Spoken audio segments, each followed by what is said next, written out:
I was asked for the Lewis structure of N2F2, and I thought it was going to be easy, but this is my second time recording the video, so I guess it's not as easy as I thought.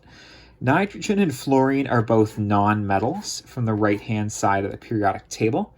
This is going to be a molecular compound, therefore, and they're going to share electrons. We're going to have to figure out how many valence electrons each atom brings so we know how many we're working with. Nitrogen in group 15 brings 5 electrons total, and there are 2 of them, so that's 2 5s. I'm just going to multiply it by 2 for the 10. And fluorine in group 17 brings 7 valence electrons each. Again, each, so I'm timesing it by 2 because there's 2 fluorines.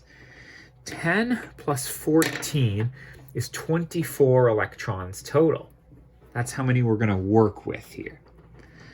Now, nitrogen likes making 3-ish bonds per atom, and fluorine only ever has 1 bond.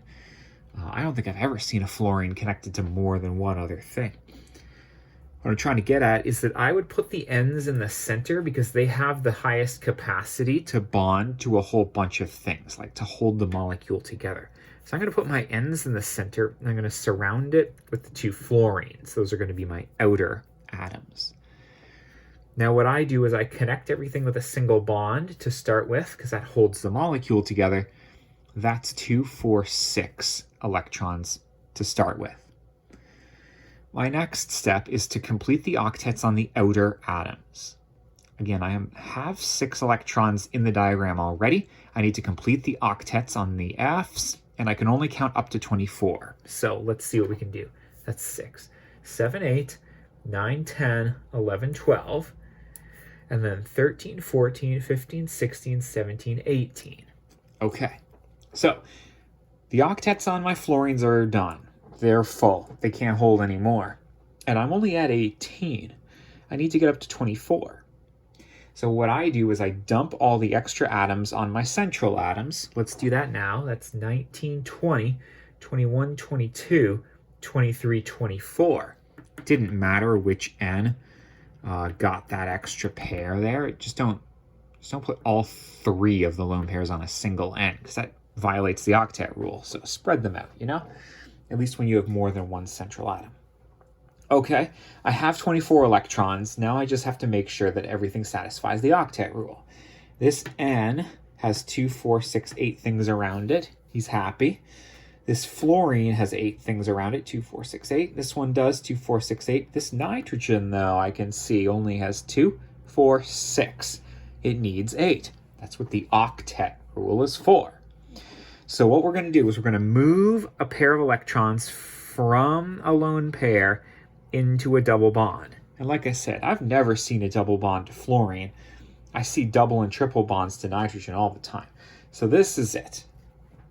Here we have nitrogen with 8 things around it now. This nitrogen has 8 things around it, and we're done. This is great. Now, the final Lewis structure here has an N double bonded to an N. And then you have an F and an F. The Fs have 3 lone pairs each. The nitrogens have 1 lone pair each. This is a valid Lewis structure for N2F2. I'm just going to point out, if you've learned anything about double bonds, and you're only ever going to worry about this if you've dealt with double bonds before, double bonds can't rotate. And so the things that are attached on either side of the double bond can't just flip position. What that means is that N2F2 has 2 different isomers or configurations. These aren't constitutional or structural isomers. They're called something else. Stereoisomer? No, that's not it either. Anyways, the point is that these are both technically different molecules, and they can't interconvert from one to another because you can't rotate around the double bond. Both of these Lewis structures are valid for N2F2, but they are both separate molecules. One is clearly more polar than the other because the Fs are pointed in the same direction, and here they're kind of pulling in opposite directions. But the point is that both of these are valid, and we got to both of them by the same method. Thanks for being with me, and best of luck.